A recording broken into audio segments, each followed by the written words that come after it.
Today I'm going to be doing a tune-up on this 2009 Chevrolet Impala. This is the 9th generation model with the 3.5 liter 3500 V6 engine, and the instructions will be identical for the 3.9 liter 3900 engine. So we'll get into what it's going to take after the intro.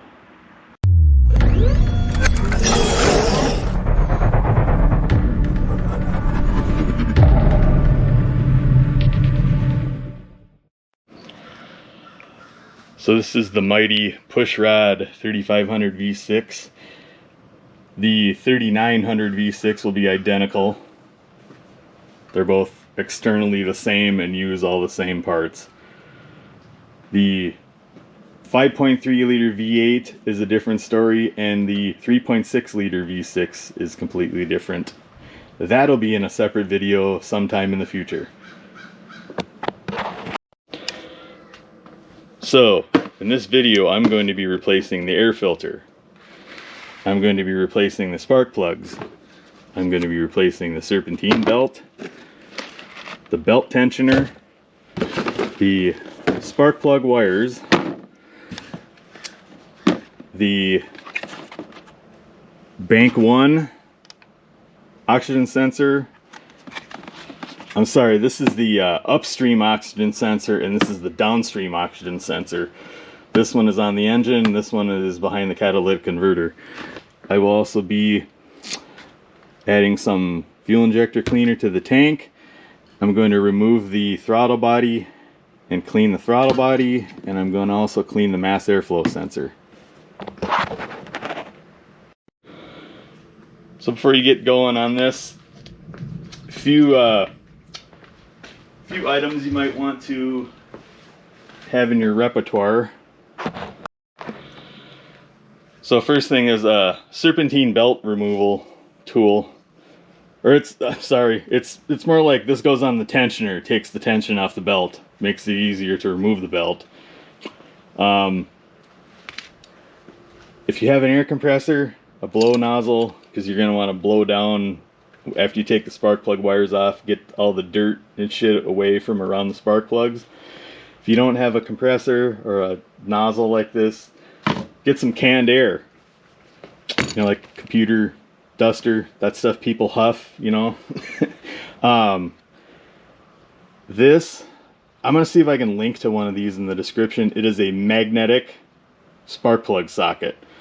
I got this probably 20 years ago from like Pep Boys or something. The old timer behind the counter told me about it, sold it to me. I mean, this thing is wonderful.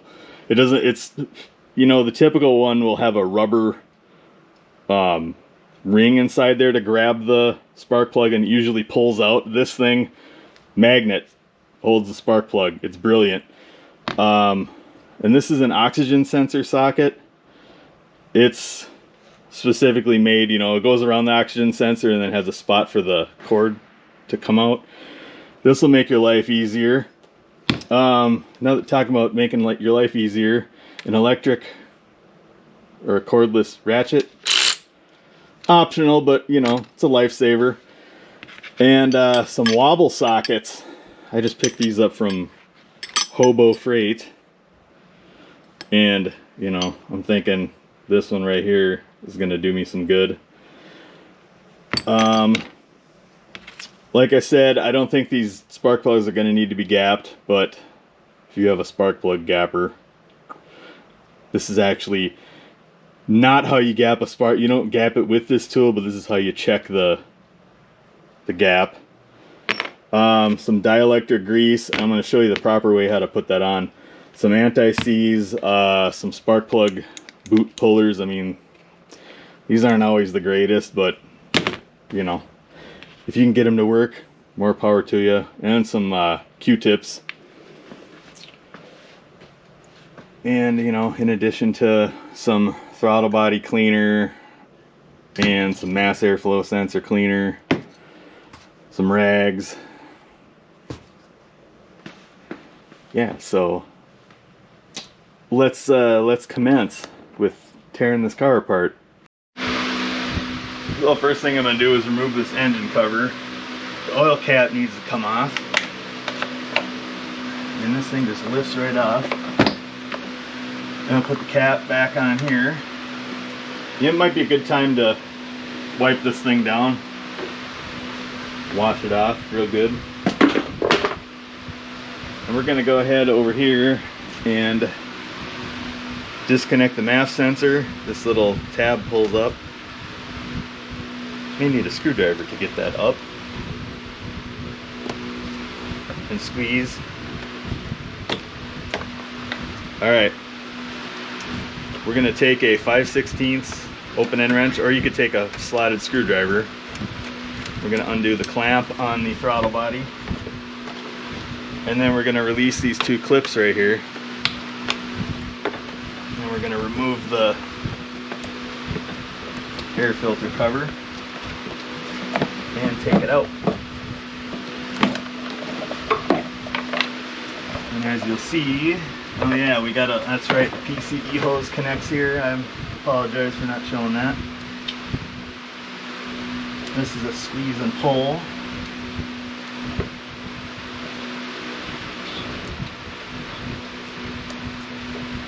Sorry, there's a little tab here you lift and then you lift that off, and there we go. That's our fresh air PCV tube. Might behoove you to clean off your snorkel. I don't know if we can see inside here. Those little, I don't know, those little wires inside there, that's what we're going to clean off with the MAF cleaner. We'll set this to the side for right now. You're going to want to go ahead and discard your old air filter. This one actually doesn't look too terrible. I'm going to change it anyway. But that fits right inside the box here.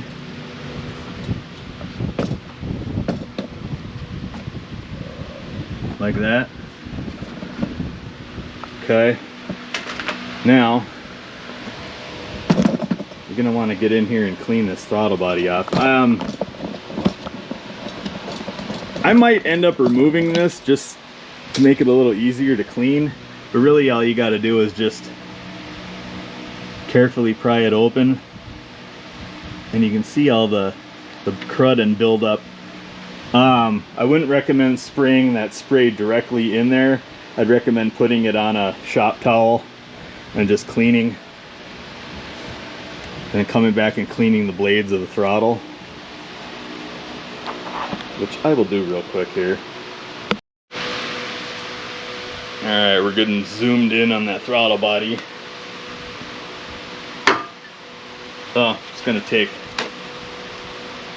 you could even take a rag or an old sock, or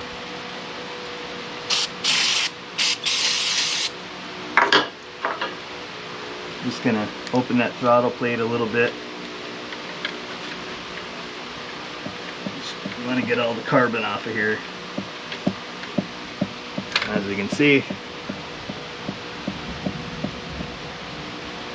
can flip that over and clean the throttle plate.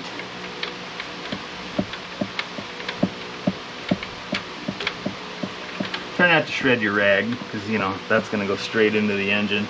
That's why I say might be better off using an old sock or something.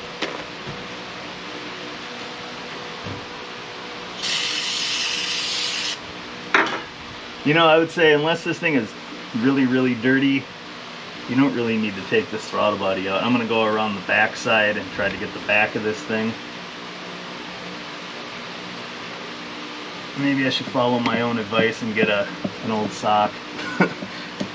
This blue shop towel isn't really cutting it.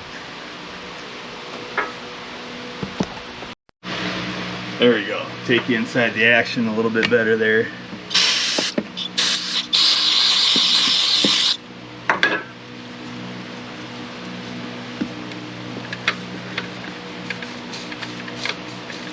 Going to clean around the bottom of the plate, and we'll do the same up top.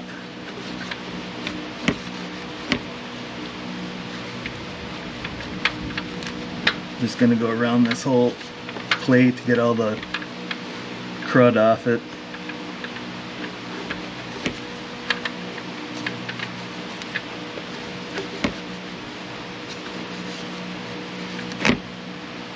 And I'm going to look down in there and just make sure I got everything. And she looks, there's a couple spots on the side here that might need.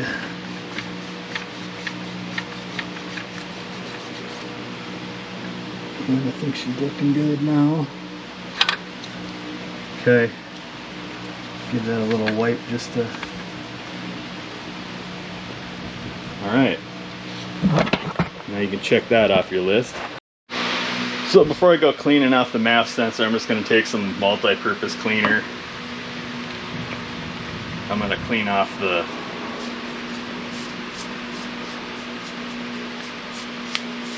I'm sure this stuff sprays. Clean off the snorkel here.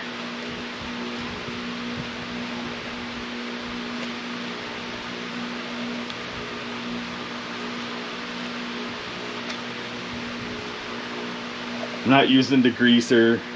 Figure could probably use super clean, but you know, I don't know if you want to use that on rubber. I don't want it to deteriorate. This multi-purpose cleaner is working pretty good.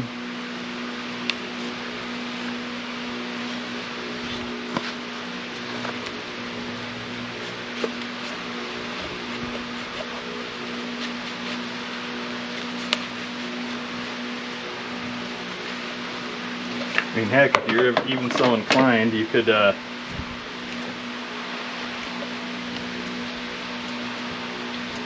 just squirt some right on your the back side of your air box and start cleaning her up.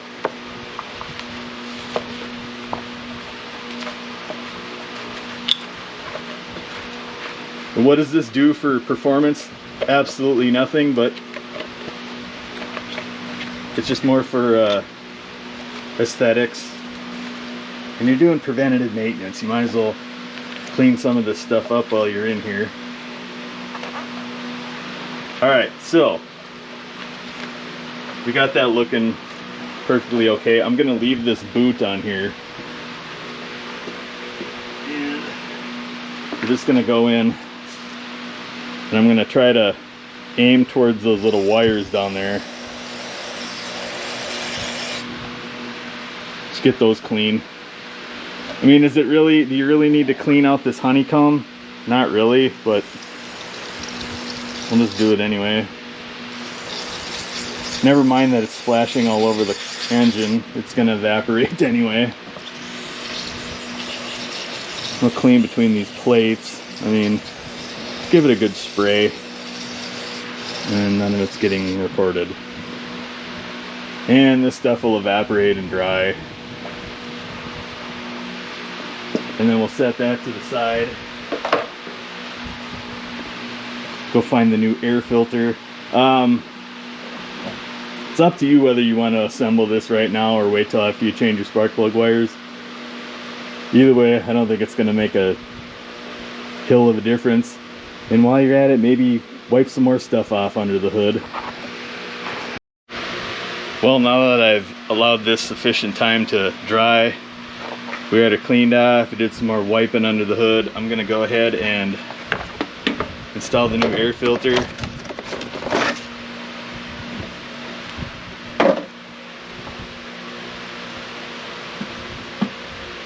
And actually, I'm going to peek my head inside this air box, just make sure there's no leaves inside here. And it looks good.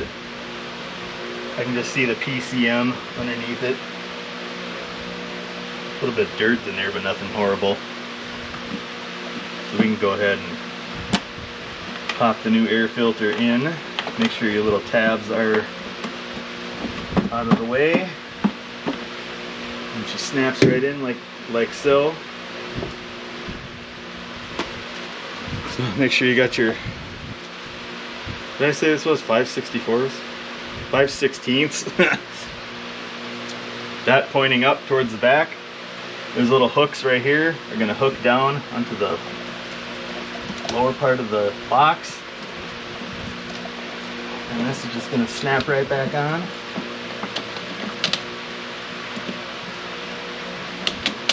A little tricky to get these hooks to hook in. on the bottom.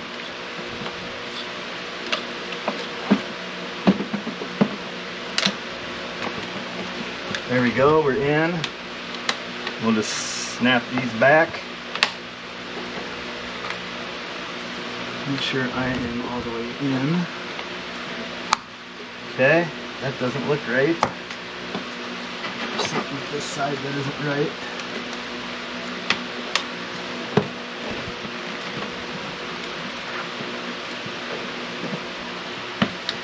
Okay, there we go.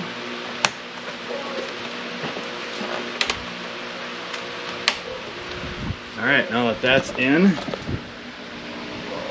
I'm going to go ahead and make sure this is seated right here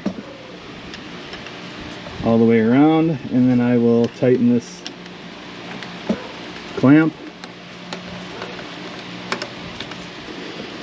And then don't forget your PCV hose right here. She just snaps right back on.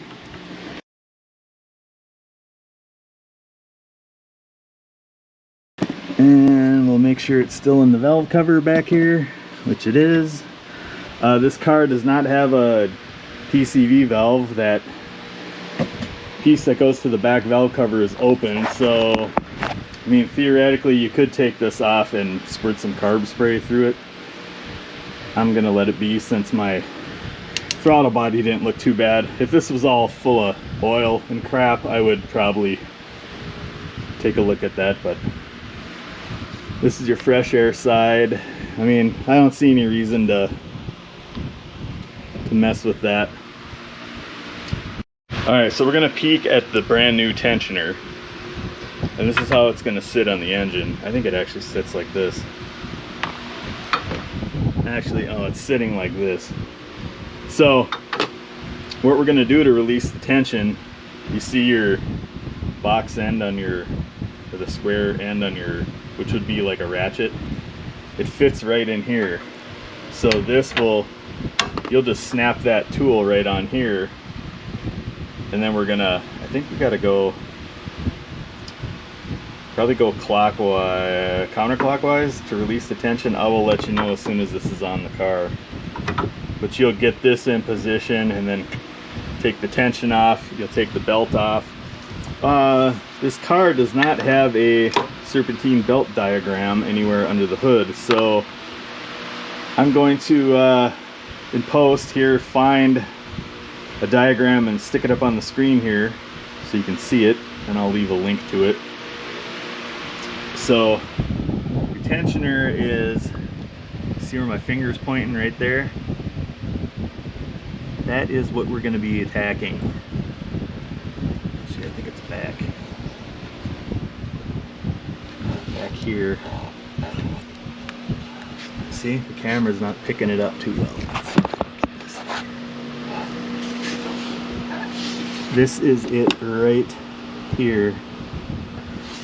And there is a, I want to say that's like a 15mm bolt that holds the tensioner in place. So once we get the belt off, the 15mm bolt goes through here. As you'll see, there's a little nub that is going to lock into your timing cover. We'll lock that in and then tighten it down, and then you can go in and take the tension off it, put the belt on, call it good. So I have found that this tensioner that's on the car is a little bit different than the one that I'm putting on. This one is nice and smooth right here, and I would easily be able to get my tool on here. The original one kind of tapers in. It's proving difficult, so I'm either going to put my ratchet on there, or I'm going to throw this as an extension for the Serp belt, and it has a 1/2-inch drive. I got a little reducer, but in the meantime, I'm going to take the overflow tank off, move it out of the way. 2 10mm nuts right here. Take these off, and I might move the fuse box too. I think these are 11mm that hold the fuse box in place. I don't know that I'm going to need to move the fuse box, but I'm willing to if need be. So I'll just move this thing out of the way. And if you're at the cold mark, I don't think you should worry about coolant spilling out of here. We'll just set it. Right there's a good spot for it. Right there's a good spot. Okay, I think that'll give me plenty of clearance to get down in there. Alright, so what removing this tank afforded me is a good look at the tensioner. The one that's on the car is nothing like this one. There isn't a socket up near the pulley. It's about right here. So, as you can see, I have my tool on there. And you're going to want to go clockwise to release the tension. So, I don't even see that thing moving down there, but it moves. It's moving quite a bit. So, I'm going to go ahead and pull this belt off.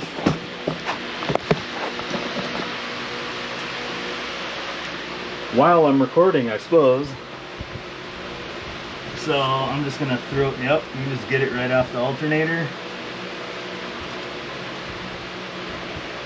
You know, I'm making a mental note of where all this goes. But now that it's off the alternator, you can release the tension on it. And it's probably going to hit the firewall, I'm betting. No, it won't. Okay, tension is released. I should be able to get this tensioner off. Okay, yep. So the tensioner is pointing at the 9 o'clock position. Exactly 9 o'clock. So I should be able to drop this in real easy. I'm going to verify that that's a 15 millimeter bolt on there. 15. Got my nice swivel socket. Probably not going to need it, but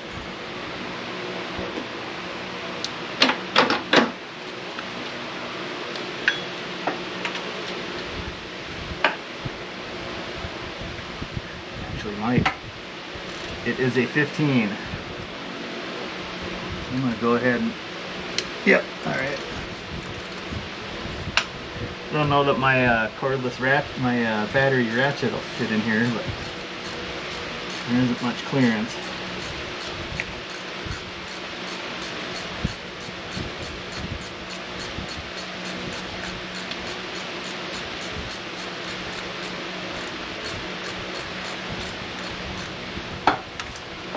Almost out.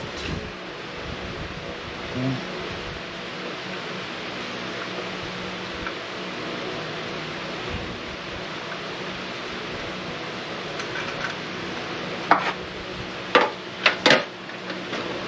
There she is. Now this should just come right out.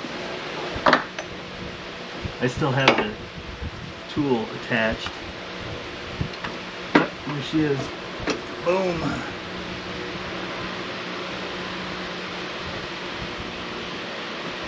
This is what I'm talking about. This one doesn't, I was trying to put this tool in here, it wouldn't go, and taking that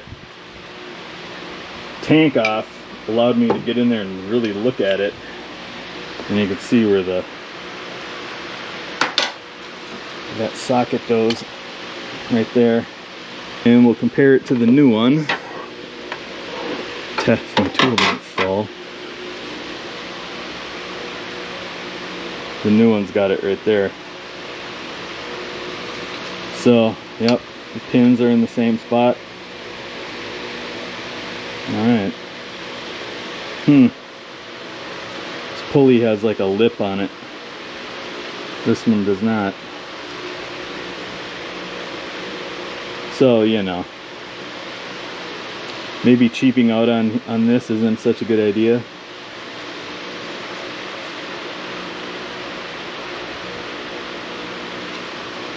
I don't know. That remains to be determined.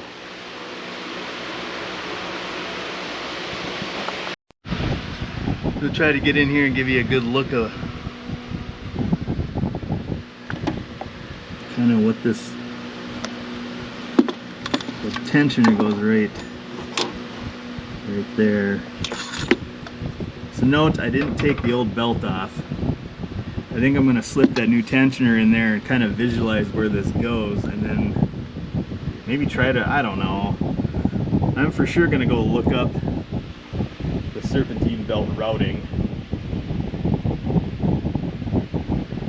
Try to do this from memory. It's going to be fun. But I will definitely save this.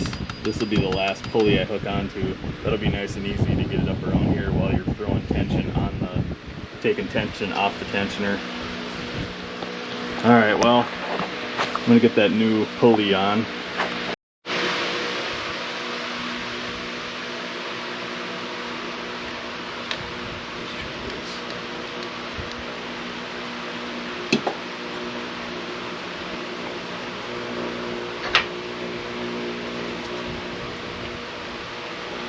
For those of you keeping track of things, I bought this at Harbor Freight. It's an Icon. Don't get me wrong, I like that Ryobi, but the battery life on it is just horrendous. And the battery life is way better on this thing. Well, I should try to get it in first before I put the bolt through it.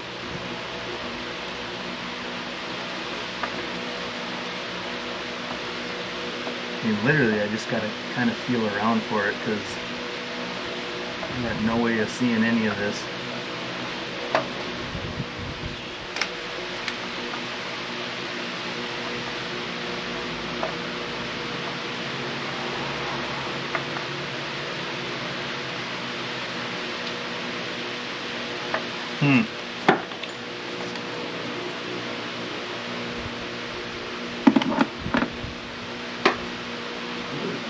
Right here.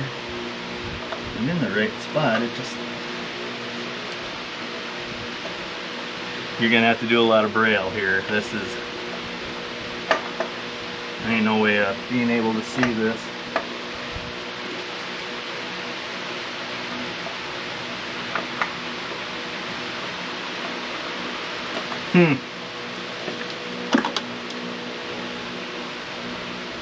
I can see right where it's supposed to go.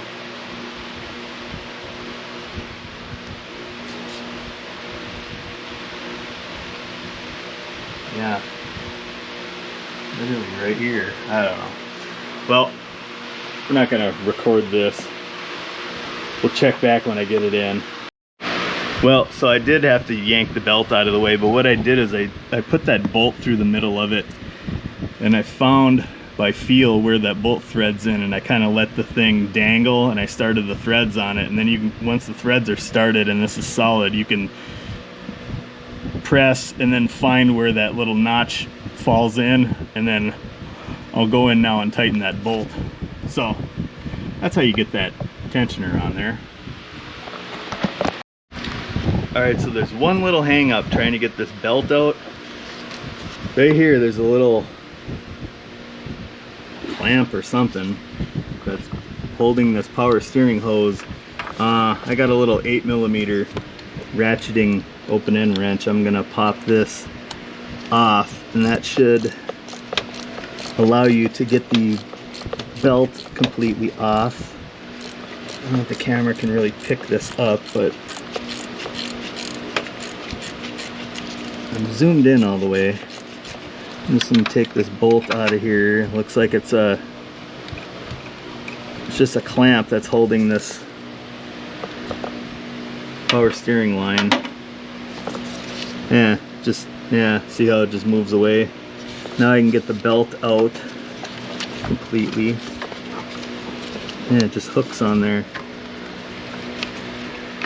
So that's the one little thing you have to disconnect. Well, you know. Okay, there we go. There's the old belt. Here's the new belt. Oh, that's right, I'm zoomed in. I'll put this back on the tripod and compare.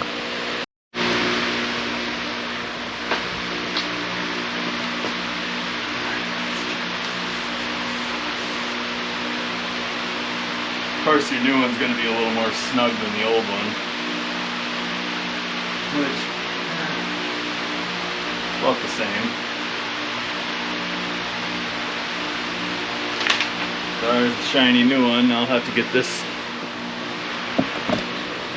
fished in there.